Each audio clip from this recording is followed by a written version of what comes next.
Very warm welcome to everyone to this main event, which we're recording. I'm really hugely appreciative to Tayyaba and Jordan for coming. I really feel like as CCM we're sort of punching above our weight to have high caliber speakers like them. It's really appreciate the supporters, people who know them, who come out, as well as the CCMers in the room. But also I'm looking forward to having the recording available so that it can be shared to a wider audience down the track as well. I'll start off. One thing I should mention is that prayers will be on, afternoon prayers, probably in just under an hour's time. People will be rocking up, so that's why I just want to keep moving. We'll hear from Tayyaba Khan and Jordan Redding, and then inshallah have some time for a bit of discussion at the end. We'll move the table out of the way and get them sitting down and ask some questions, time permitting. So our first speaker today is Tayyaba Khan. Tayyaba has quite a long history with CCM, but with many other organisations in Aotearoa as well and around the world. Every time I happen to log in Facebook, which is not that often, she has a brand new role heading some board or other community group. There's been Amnesty International, there's been refugee and migrant groups. She's currently the Change Director at the Religious Diversity Centre, and I could go on and on. Probably most people in the room bumped into her in some capacity doing a different thing, so hugely grateful for her time to join us today. Once she wraps up, I'll come up and introduce Rev Jordan Redding as well. Tayyaba, thank you very much for speaking to us today. It is good to be short because this is the right size for me. أعوذ بالله من الشيطان الرجيم بسم الله الرحمن الرحيم tēnā koutou, tēnā tātou katoa no Pakistan aho, ko Khan toku whānau, kei tamaki makoro, toku kāinga, ko Tayyaba Khan toku ingoa. And as Brandon very well described the many things that I do currently, I am very humbled and honoured to be the Change Director at the Religious Diversity Centre, and our founder is here, Jocelyn Armstrong. She has been, well, my mentor, my leader, someone I've been really inspired by for the last 20 years. So this particular role and hat I wear is special because of that. As a CCM, I describe it as my DNA actually, in the sense that I've not only grown up in this wharenui, in this mosque. This is where I actually studied Quran, played as a child, but also CCM is really where I grew my interfaith muscle. So I'm really grateful, always a pleasure to be asked, and really honoured to be here. I want to start off with thanking the committee, and as you saw, they're all wonderful volunteers who also do a million things. And I really want to extend an invitation, and for extending me the invitation to speak on this particular day, the UN Day of Peace, on the theme of cultivating peace. I'm not sure if they reflect on whether I actually cultivate peace or just create angst in society, but we will find out. And all you need to do is Google me to know what else I do outside of cultivating peace and interfaith settings. But look, I'm humbled to be here and humbled to share the knowledge and experience I have in terms of what it means to me.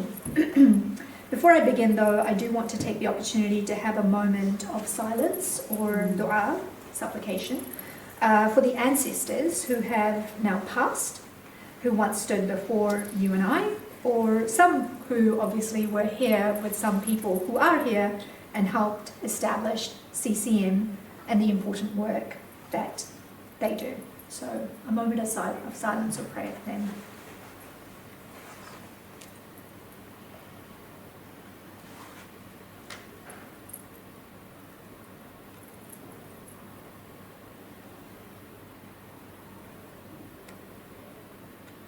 Okay.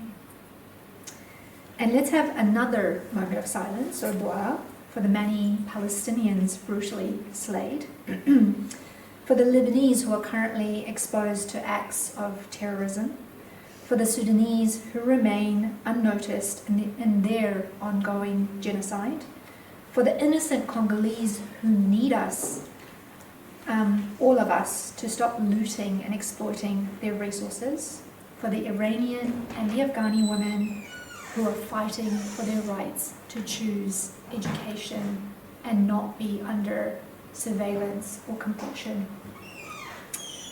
We pray together that they all find their freedom. So a moment of silence for them.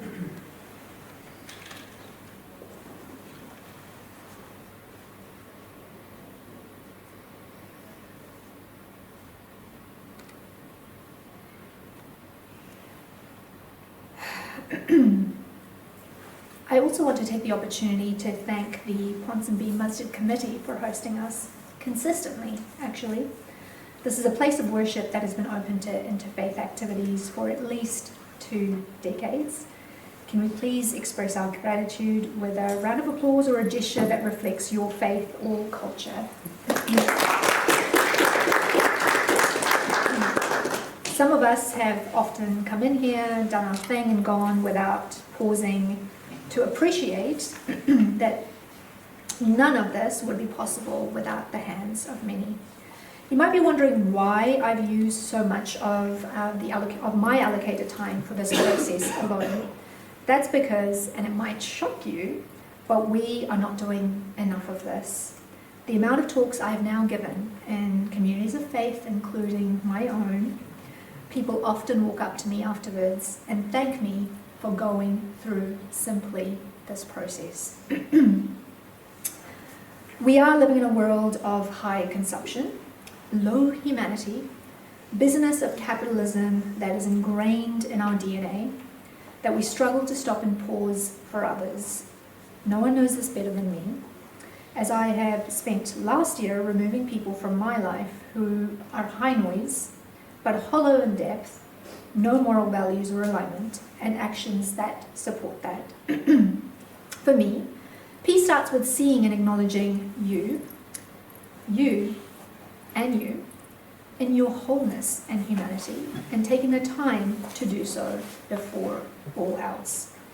As I prepared for this talk today, I was mindful. I was sitting in the company of some serious experts in experience.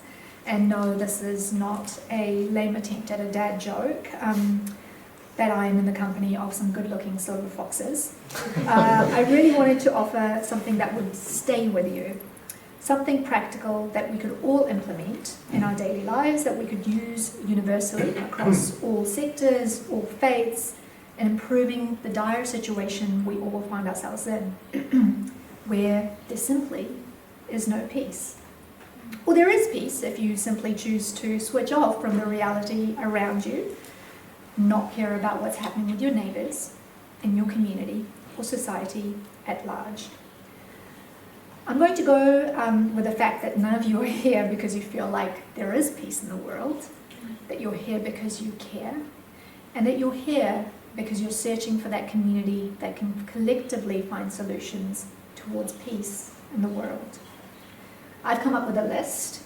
This list comes from my diary of reflections over the last year, which for me personally have all been about grief. The grief of seeing my parents age, the grief of seeing loved ones in pain, the grief of losing community elders who were my leaders, mentors, support network, community, and even family. Grief that life is exponentially changing, and controlling it is not the solution. The grief of acts of terrorism that are increasing, and compassion towards humanity that is decreasing. The grief that so much of this is racial. I'm not going to stand here and give you verses from the Quran that speak about peace. I think we are all at the stage where you can pick up the Quran and read it for yourself. Instead, as I always do, I'm going to use parables that are enshrined in the Islamic faith that I hope are equally relatable across all faith communities. Martin Luther King is known for many of his quotes, but one of them is that the time is always right to do the right thing. I'm assuming most of you know that religion is becoming a dirty word for some religious groups. Muslims and Jews, for example, and the level of discrimination towards them is only increasing. Though we have legislation like the Bill of Rights Act, the Human Rights Act, and even the Religious Diversity Statement that the Religious Diversity Centre was instrumental in drafting, it does not indicate that discrimination is decreasing towards religions or its followers. A baseline study done by Dr. Fatima Junaid and her colleague Dr. Shimana Qasim on Muslims in Aotearoa recently, released in July this year, tells you that 85% of Muslims who participated in that study believe Islamophobia truly exists in this land. And more than half of them have experienced some form of discrimination simply based on their religion. If that is not a cause for lack of peace amongst at least one faith-based community in this country, then I don't know what else is. It's why my practical advice on cultivating peace in today's world is to lean in and build stronger bonds of relationships across that community. So please do reach out to Jill Shaw and the initiative that she is currently leading. We thought we needed interfaith right after 9/11. No, we need more interfaith activities now than ever before. And we need them to be truly authentic, difficult, uncomfortable, but genuine. The second thing on my list is to cultivate peace, and it's why I want to acknowledge the founders and ancestors of CCM, plus the Masjid Committee, is to stop erasing history of the effort of those who have gone before us. It's a piece of advice I freely keep offering the CCM committee every time I engage with them. And the travesty I see take place in many communities and organisations, but preserving your contributions and history is a gift to this and future generations. Focus your efforts on bottling this gift and passing it on, which has been a tradition of many faiths and cultural communities we belong to. Being a child of ancestors who experienced over 200 years of British colonisation that left us in the wake of the world's most violent partition, and the India-Pakistan partition was and remains to be the most violent partition in our history. Internal displacement, and therefore no traces of history for some. In Aotearoa, we continue to maintain soft practices of this colonial heritage, and it must stop. For our future generations need to know their roots, the history gone before them, what they've inherited and who built, for example, this mosque, who set up CCM, who is Jocelyn Armstrong or Bruce Keeley or Stuart Wagell, and their importance in passing on their knowledge and experience to us and a younger generation of people. This is where you'll find young people, and you're reaching out to them and passing knowledge, and this is how we will grow a stronger sense of belonging and cultivation of peace. Third on my list is practicing the art of active listening. The list is actually quite simple, it's not complicated. Like your prayers or meditation that you probably do every day. The art of listening is actually eroding, but it's one of the most important qualities that we can give each other today. Actively listening is not listening to respond.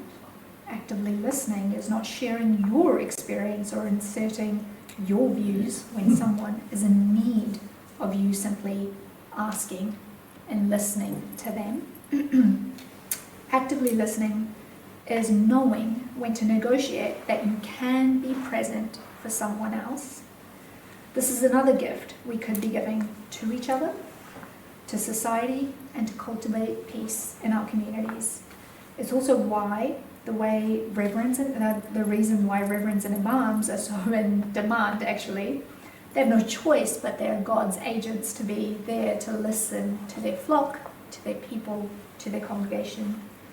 They are healers, and I'm inviting each and every single one of you to make the choice of being a healer in today's world.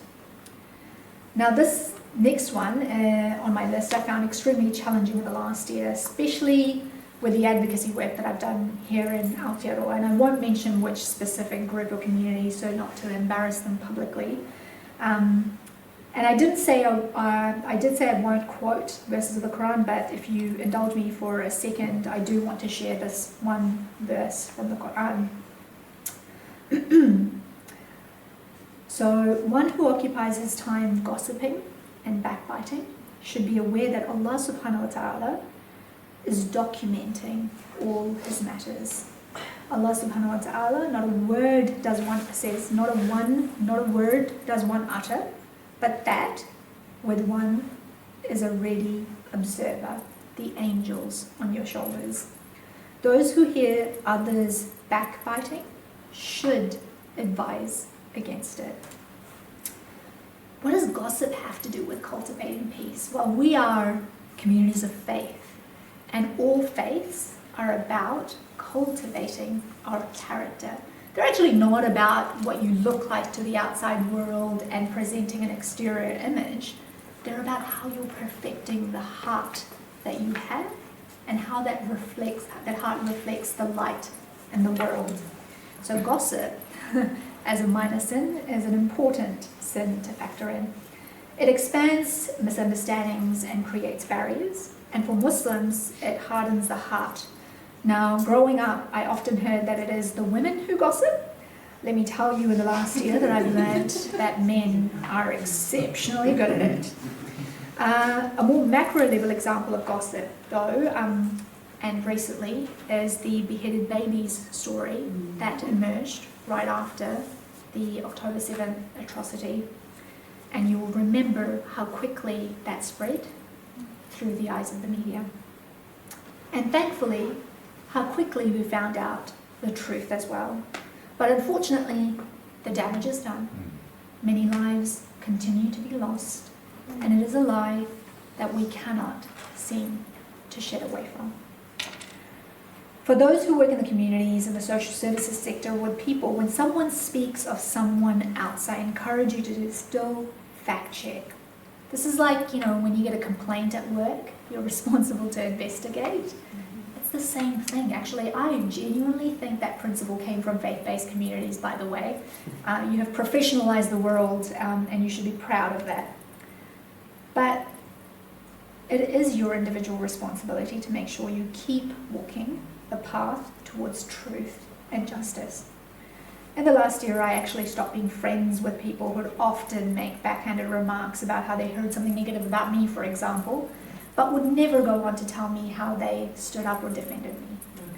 And those are examples of moral character, of light that shows up for you at a very macro level example.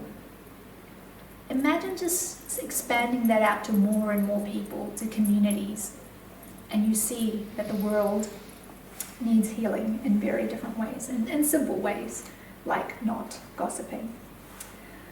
So cultivate peace within you to be truthful, and then around you. Last but not least, I want to leave you with a quote from Chimamanda Ngozi. She is excellent if you're not familiar with her. That best describes my last point on cultivating peace. She says that being nice means talking about peace and not about justice. So instead, I started with myself and stopped being nice and started focusing on being kind. And it has been an exceptional journey. Nice is about people pleasing. Kind is about holding your boundaries strong whilst compassionately dealing in the world. So my last nugget for faithfully cultivating peace is to stop being a person who encourages conformity and dogma, e.g. your sect matters, how you pray matters, dress like this, don't do this. None of those things will tap into the heart as an invitation to faith or peace. We often say there is no compulsion in religion, Muslims, and it is truly time to start living by that verse in the Quran. Jazakallah khair for the opportunity to let me hold space with you. I hope what I've shared that is wrong is my error alone, and what is good benefits us all. Amen. Thank you.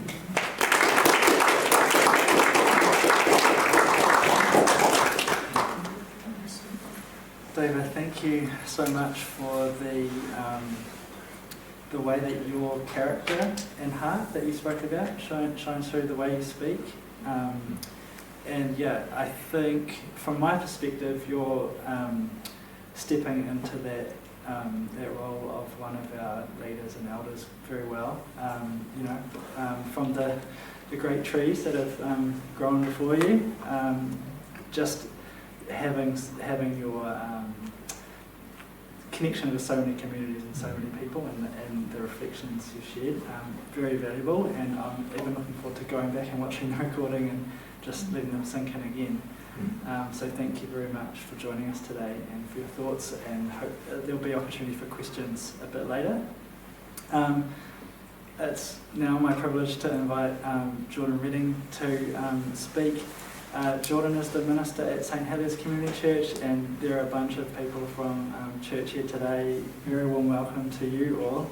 I don't know Jordan personally, but when I sort of Googled him when he agreed to be one of our speakers, I noticed, for example, an emerging Christian social justice movement, Common Grace Aotearoa, Jordan speaking at their conference recently, maybe that was late last year.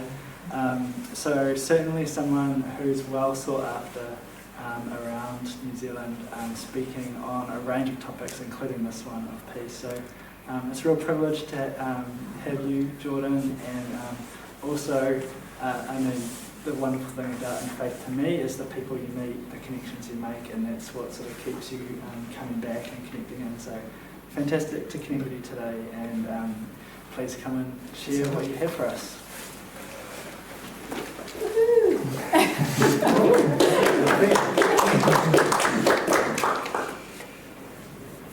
E honore he korore ki te atua, mo ngā rongo ki te whenua, whakaro pai e ki ngā tangata katoa.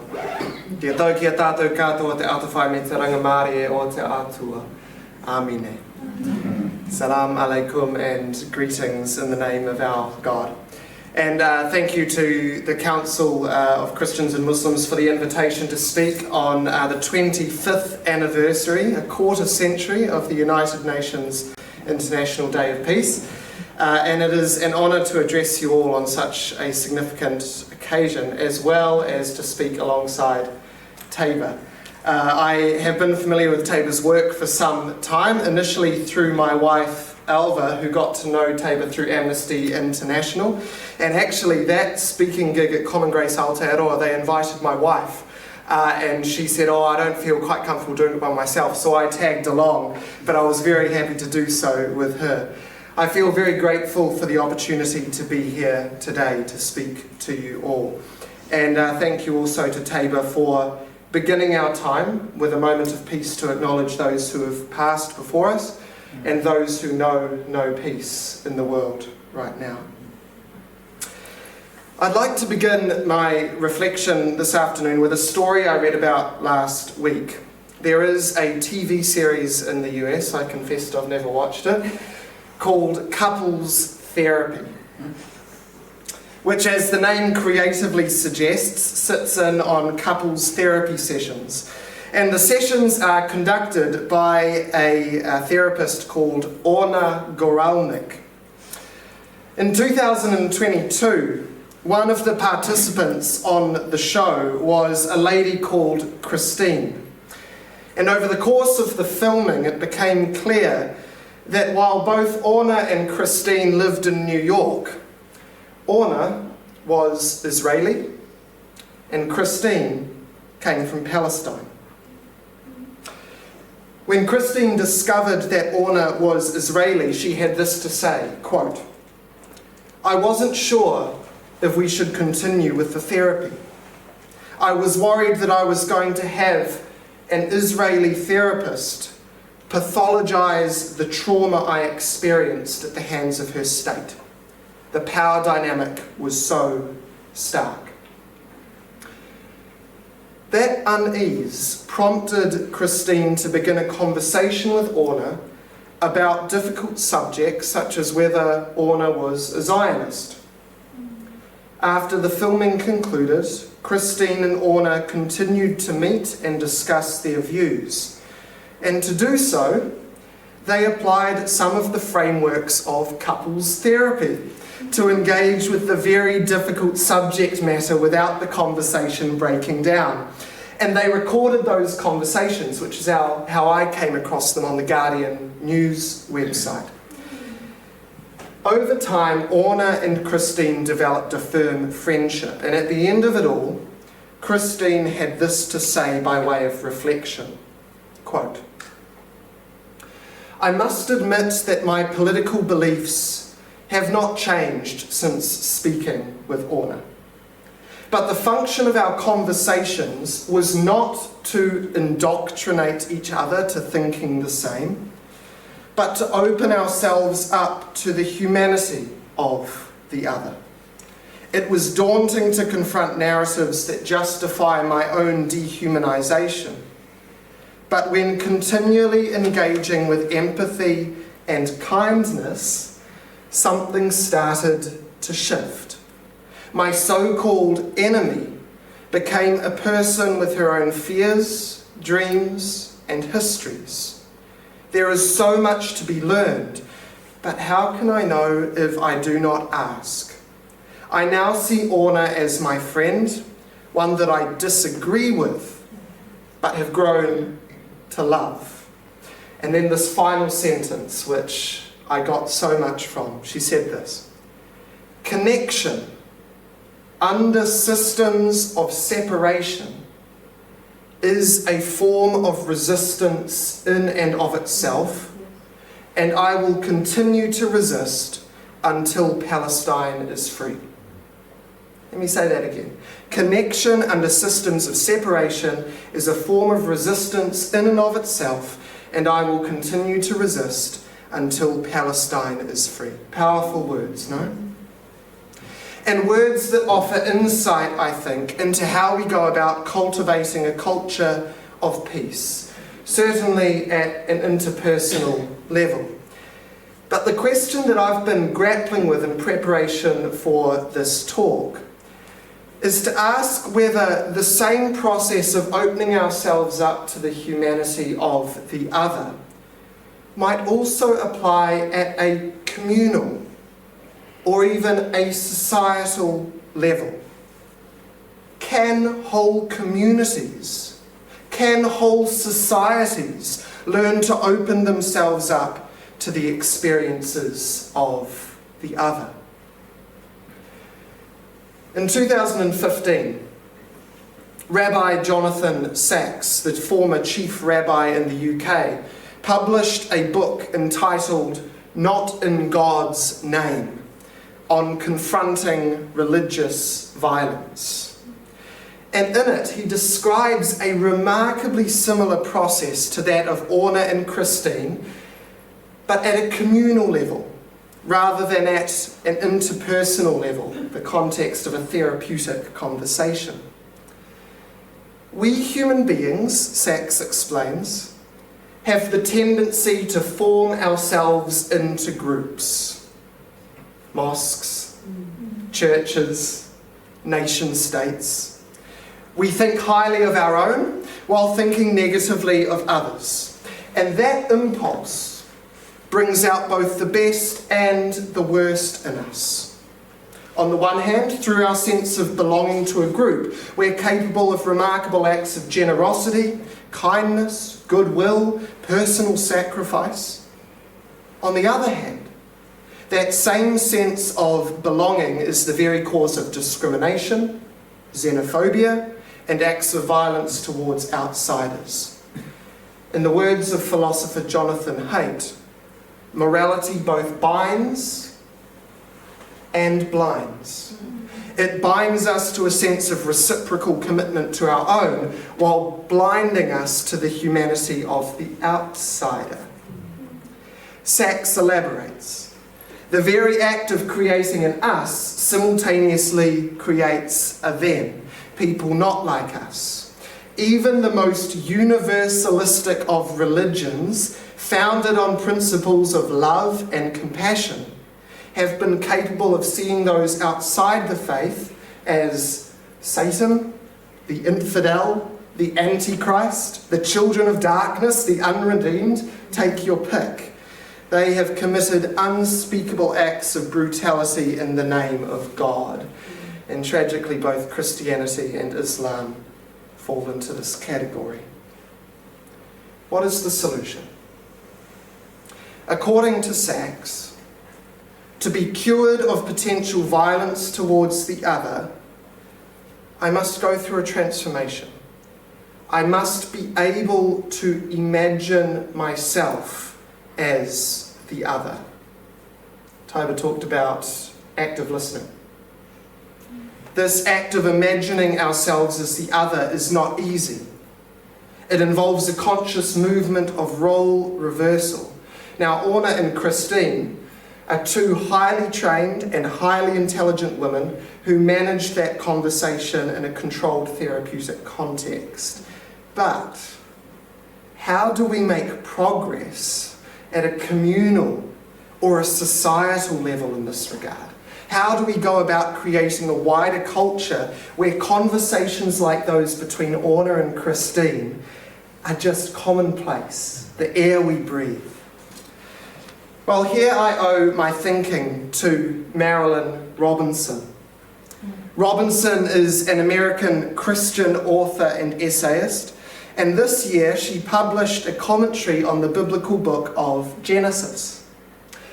And in it, she maintains that one of the central themes of the book of Genesis is a radical concern for the outsider. Indeed, many of the narratives of Genesis serve to engage our imaginative identification with the outsider, portraying the one outside the Abrahamic covenant as also human, also loved, also blessed by God. Think Hagar, think Ishmael, think Esau. Jonathan Sachs makes the same point, but extends it to the whole of the Hebrew Scriptures, in which the Jewish people are constantly challenged to have compassion for the stranger and the outsider. Exodus 23 verse 9, the people of Israel are told, "Do not oppress the stranger." Why? Because you know what it feels like to be a stranger, for you yourselves were once strangers in the land of Egypt. Note this act of collective remembering. You talked about the importance of remembering our history. This is it. Remember your history. Through this act of collective memory, the community is invited, nay compelled, to imaginatively identify with the outsider. The Christian scriptures inherited this same impulse, the same idea reinforced through the command of Christ to love one's enemies and through his identification with the disadvantaged, the marginalised and the outsider. All of this got me thinking about our own communities, our churches, our synagogues, our mosques, these places of collective memory. I want to suggest today that through the ways we remember, the narratives we tell about ourselves, the interpretive lenses through which we view our scriptures, we can either open ourselves up to the other or close ourselves off. Now, because of the exclusivist and universalist claims that both Christianity and Islam make, we are both vulnerable to this, both one way or the other. Churches and mosques are moral communities, but morality, we have heard, can both bind and blind. As we become more polarised and fractured as a society, I have noticed within my own tradition that some churches too quickly take an oppositional stance. We're right, they're wrong. We have the truth, they don't. It's the church versus the world, it's us versus them. And the narratives they tell about themselves reinforce that. Such a stance, in my mind, only serves to blind the church to the blessed humanity of the other. For too long, we have sided with Sarah while overlooking Hagar. But there is hope. For me, one such recent instance was the open letter to the government on honouring Te Tiriti o Waitangi, signed by over 400 church leaders from a wide range of traditions and denominational backgrounds. It was a rare display of unity in the church. I can't remember a time that that's happened quite on that scale, and was, in my mind, a prophetic act of opening ourselves up to the humanity of the other, a concrete step in cultivating a culture of peace in this land of Aotearoa. Imagine if churches, synagogues, masjid, temples, marae around the country became places of imaginative identification with the other. Places where we are learning the act of role reversal and of active listening. If we do that, we will be like seedlings of peace, sprouting up and cultivated amidst the rocks and the weeds. And when thinking about cultivating a culture of peace, that seems as appropriate a place to conclude as any. Ngā mihi kia koutou, thank you very much for your attention.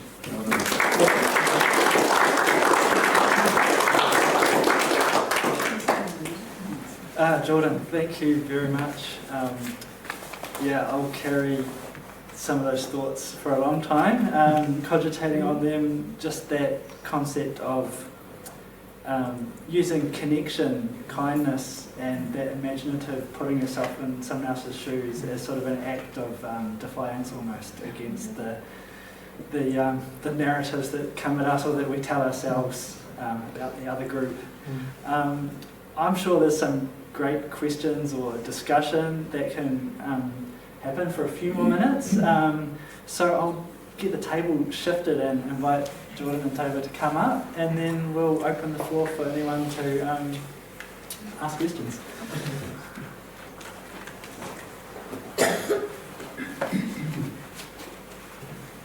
Is this Jordan's good photo?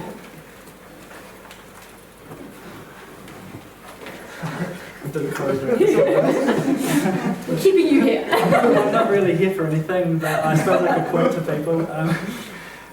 Does anyone have anything that they would like to comment or raise for people? Yeah, just one point.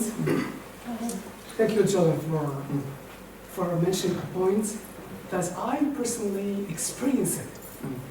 And that is the difficulty to put myself in the other one, in others' shoes. I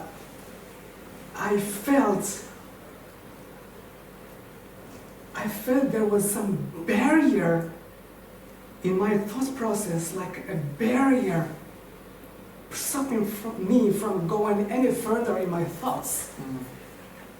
That I see were taking me to feeling what the other person is feeling towards me, and how the other one views the world. That transition for a long time was very difficult. It's just like something was pulling me from going any further in my thoughts. And in the end, like a few months trying and retrying, and I discovered that something was holding me back. And so when I discovered that, it was very easy to start seeing the world from everyone's perspective, and how everyone feels and see the world from their own perspective. And this this barrier or this feeling that was blocking me, then I understood why military patrols, like in Afghanistan or in Iraq, when they are patrolling the areas, how they can shoot at anything moving, even children. And that's why atrocity happens. Because the person, the soldier, is so fearful of the environment that he has his finger on the trigger. The moment he feels something, shoots. Because he wants to go back to the base at the end of the patrol. And then, later on, when they go back to their countries, they are haunted by what they did. They, as humans, they can't just support or they can't bear what they did. When they go through their experiences, they shoot at children. So that's when so you mentioned the efficacy to put oneself on the other's shoes. That's exactly that. And I realise I'm saying that from the position of my privilege, where I've never really had much at stake in putting myself in the shoes of another. But I think it's very hard for New Zealand European like myself and for the church in New Zealand to do that, because we do so from a place of privilege, where we've been in power and the dominant position for a long time. So to learn to imagine ourselves in a position of being a minority is quite difficult. And but added into that, when the church makes exclusive claims about the truth, it becomes very hard to step out of that and acknowledge that actually we may not have the full truth, and I need to acknowledge that the other brings their own perspective. So we're all on that journey. I don't know if you've got anything to add on overcoming that barrier. No, I don't. I think for me, as you were speaking in terms of what was stopping you from putting yourself in someone else's shoes, and I just, what does stop people from, and I don't know what it was for you, where the solution landed for you, but in my experience, I found that connection is that solution, where you are most feeling resistant to connect with others is when you absolutely need to connect with others. It's an act of resistance. Yeah, and hopefully revolution. So, yeah. I might even mention the events like Auckland Interfaith Council. They have their Sacred Spaces tours kicking off shortly, and that at that very basic level means you're entering someone else's space like this. Helps that sort of imaginative process of putting yourself in someone else's shoes, seeing the kids running around, you get the vibes of perhaps what it's like in your own community, but then moving beyond that to that sort of more personal connection beyond just the place. There was a question over here. So my thing is that, we talk about connection and developing all these, cultivate these connections with different faiths, but I think what I have noticed a lot of times is that there is a fear amongst all of us to be wrong about what we have believed all our lives. And I don't think there's anything wrong with, people might disagree with me, but I don't think there's anything wrong with accepting that there might be issues with the interpretation that we have grew up with, the way we've been doing things. There's nothing wrong with accepting that, the religion that I follow might be telling me things that are not probably correct. And we have gone farther away from the soul and the spirit of the scripture that we have, whether it could be the Bible or the Quran or the Old Testament, the New Testament, whatever it is. And so what I think is that when we are talking about connections is that we should actually think about building resilience towards accepting that we could be wrong and being open to new ideas, which I think both of you talked about, where Tayyaba said, we need to not be nice, we need to be kind, where you can point out the wrong within yourself as well as others. And then Jordan, you said, that, we need to be open, we have to have that openness towards accepting those. So when we talk about community and connection, are we focusing on those difficult conversations, or are we just looking at just the surface level of things and thinking, oh, this is peace? Good question. In my context of St. Heliers, I think, we don't have any connection with, say, the Muslim community that I know of. Maybe individuals do, but certainly not as a parish. So for me, the change begins with our engagement with the scriptures and some of the narratives we're telling. So like the book of Genesis, I mention that because that's been hugely influential for the way that I read that book, rather than emphasising Sarah all the time, looking to the outside, or looking to Hagar, looking to Ruth, looking to these people in the scriptures that God blesses, even though they're outside that narrative. And so through that preaching, you're not saying that, our scriptures are untrue or our traditions untrue, but through the way you engage with them, you're encouraging people to open up and to engage with the other in a way that still preserves and celebrates their own tradition while acknowledging that we may not have the whole picture and the other also has truth. In terms of going beyond just surface level conversations, maybe you're in a better place than I am to answer that. Who knows me too well? This is the problem. Thank you for that, Jordan. I think there's a few ways to answer that question, but I want to start off with, he's obviously a theologian and qualified in this. I'm not, just to be really, really clear about that. So I guess when I speak about Islam and Muslims, I do it from informal settings of being educated as a Muslim in the context of Aotearoa New Zealand and Japan. I've never lived in a predominant Muslim country. I do not know what it feels like to grow up in that context, and I'm very, very mindful that the experience of a Muslim growing up in that scenario is very different to the experience of the Muslim that I am today. And that is a privilege, the privilege of exploring your faith outside of it being the dominant culture or even being state-oriented, So you have the ability to think about it more freely. And I think it's really important for people to understand that in itself brings a raft of diversity in our interpretations within Muslim communities. So just wanted to start with that first. And as you were talking, I thought about Salah, prayer. And recently I've been doing a lot of readings of the Quran. And one of the things that I've come across is that Allah constantly tells you through the Prophet Muhammad, don't ever think that your prayer is perfect or that it will be accepted. Yeah? And if you think more deeply about that, God is telling you, don't ever be arrogant, that you have the truth, and that you are perfect, and that your prayer will be accepted, because only God knows that, right? So if you think about it that way, really, all of us are at a mission. None of us know whether we're going to make it, and the idea is that we do it to our best of abilities, and this is where cleaning your heart is really important all the time. Now, the reality of whether we have difficult conversations in the interfaith space, sadly, no. And I'm so sorry, everyone. They're all here, so I'm being brutally honest. But look, the interfaith movement in Aotearoa grew after 9/11. So this is our history. Yeah, it grew here, actually, in this very space, where we had a vigil, where we came together as different faith communities, and we wanted to say that we didn't want to have a country that was very much like the US or the UK and so forth.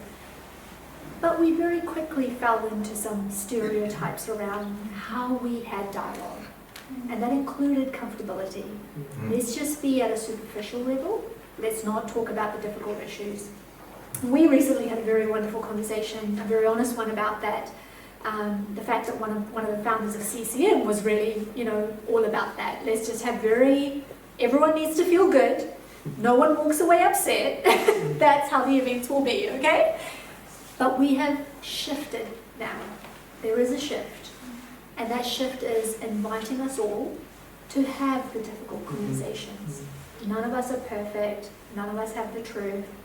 And so how do we now have a conversation about what's happening in Gaza? And it's not just Muslims, it's also Christians, it's also Jews. and how can we actually engage each other constructively, and we absolutely can. The foundations have been there for 2 decades. So that's the next step. That's where I think we're at now, and hopefully we will spring off from here. Yeah. I perhaps just want to chip in with an experience from my experience of interfaith, that there's definitely a level where you don't need to question your faith or what you believe in order to recognise a friend or humanity in someone else.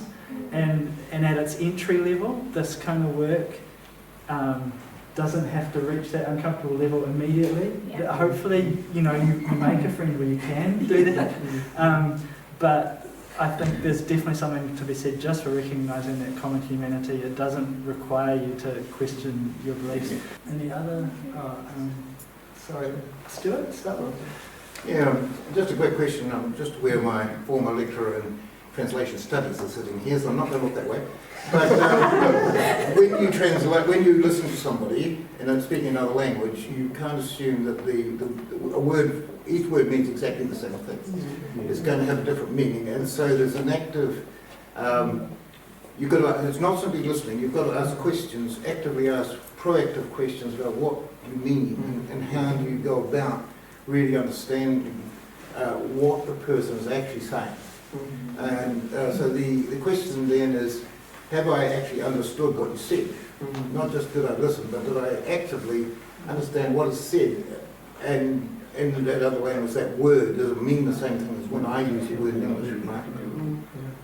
So I think the process of actively, proactively hard listening is actually something more than just listening. There's actually research, to use that word, those kind of investigative, but allowing that other person to dominate the discussion so that they can discuss. And the other thing, very briefly, was very involved in the Korean communities, of course, and that involves the North Korean community and Christians there, and we know absolutely nothing about them over the last 5 years. So how do you pray for somebody when you know absolutely nothing about them, what they're going through, what their issues are? And it seems to me it's simply a case of leaving it in the hands of God sometimes. Sometimes you simply got to leave situations in the hands of God and say, if there's something I can do, show me. And just go with it.